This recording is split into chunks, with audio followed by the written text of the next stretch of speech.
جی حضرت بتائیے، حکومت نے جو ہے انسداد تبدیلی مذہب قانون بنانے کے لیے ایک بل اسمبلی میں پیش کر دیا ہے۔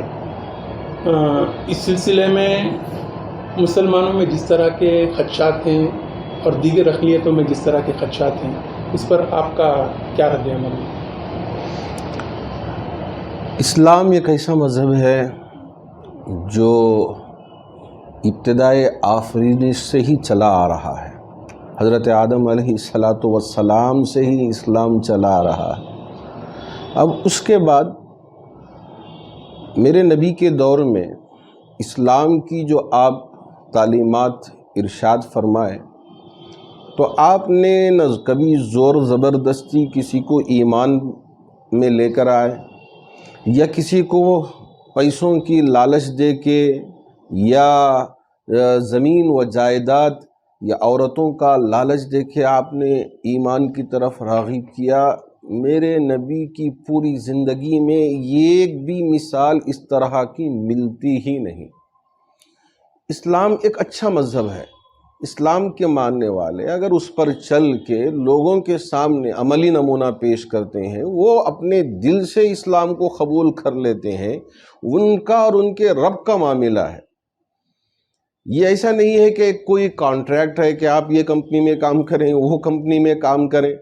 یہ ہے ہی نہیں ہے کہ آپ پیسوں کی بنیاد پر یا عورت کی بنیاد پر یا جائیداد کی بنیاد پر یا مرتبے کی بنیاد پر یا سیاسی مرتبہ اثر و رسوخ حاصل کرنے کے لیے اسلام کو یہ قبول کرتا ہے تو اس کے اسلام کا کوئی اعتبار ہی نہیں ہے۔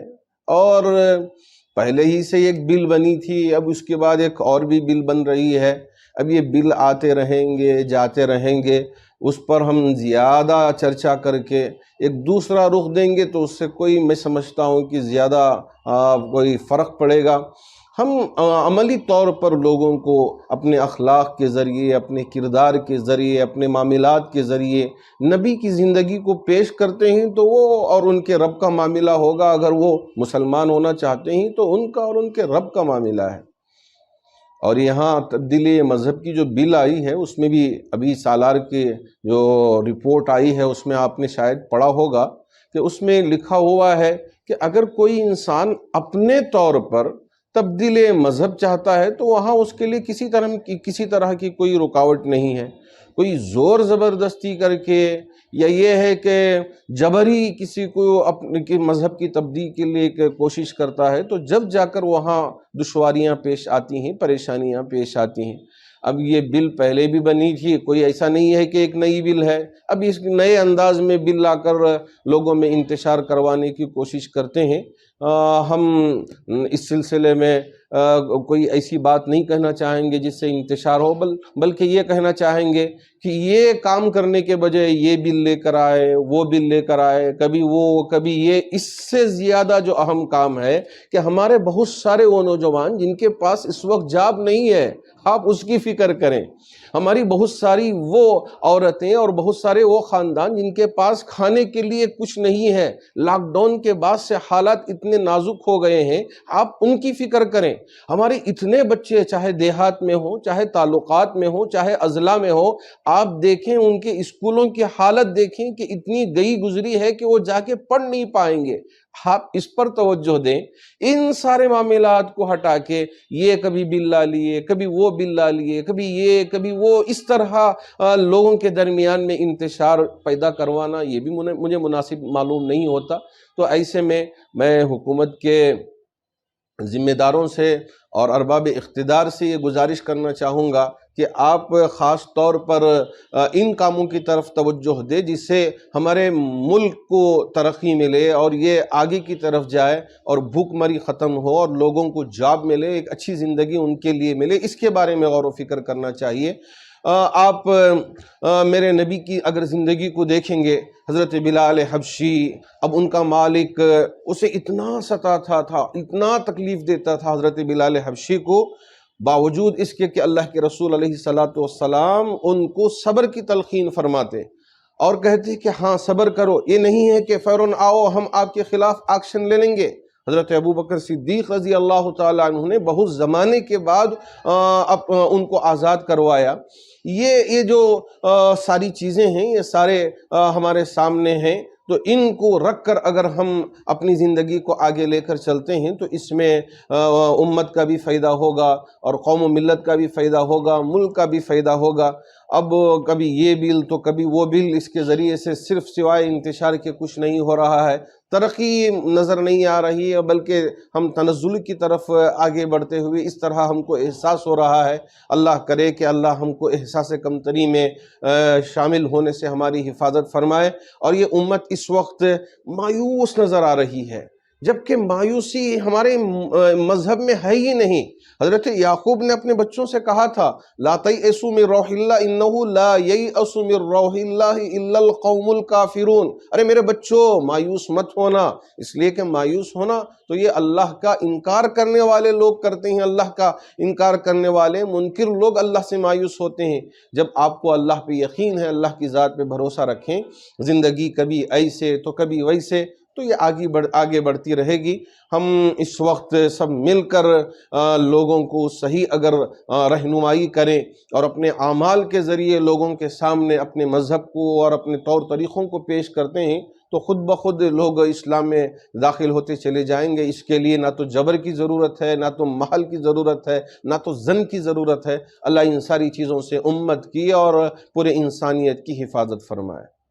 حضرت یہ طریقے سے آپ نے اپنی بات سمجھا دی، لیکن جو سامنے قوتیں ہیں مورل پولیسنگ کے نام پر یا کبھی ان کے ہندوتوا طاقتوں کے نام پر اس طرح کا تاثر بارہا دینے کی کوشش کرتی رہی ہے کہ اسلام تلوار یا جبر اور ظلم کے زور پر پھیلا ہے۔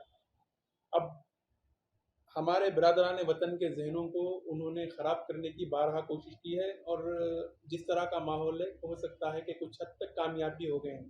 اس ماحول کو دور کرنے کے لیے ہماری طرف سے کیا پہل ہونی چاہیے؟ اس ماحول کے لیے سب سے بڑی ذمہ داری ہر ایک مسلمان تاجر پہ عائد ہوتی ہے کہ ہم تجارت کریں تو ان اصولوں کو سامنے رکھ کر تجارت کریں، ہم معاملات کریں تو ان کو اسلام کے دائرے میں رکھ کر معاملات کریں۔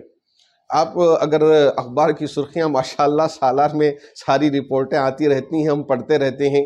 جب چوروں کی لسٹ آتی ہے تو مسلمانوں کا نام رہتا ہے، جب دغا بازی کی لسٹ آتی ہے تو اس میں سود لے کر بینک میں کرپٹ ہیں تو ان کے نام آتے ہیں کہ فلاں فلاں فلاں صاحب نے بینک سے لون لیا تھا، سود لیا تھا، اب دے نہیں پائے، اس لیے ان کی پراپرٹی اس وقت آکشن میں آ رہی ہے۔ اس سارے معاملات جو کہ اسلام کے منافی ہیں، اگر ان کو چھوڑ کر ایک اچھا مسلمان بن جاتے ہیں تو یہی ہمارے لیے اصل پروف بن جائے گا اسلام کو پہنچانے کے لیے۔ ہم ان چیزوں کو چھوڑ کر صرف بیان بازی میں، ہاں وہ تو کوشش کریں گے۔ میرے نبی کے زمانے میں یہود وہاں بستے تھے، کیا کیا کوشش نہیں کیے۔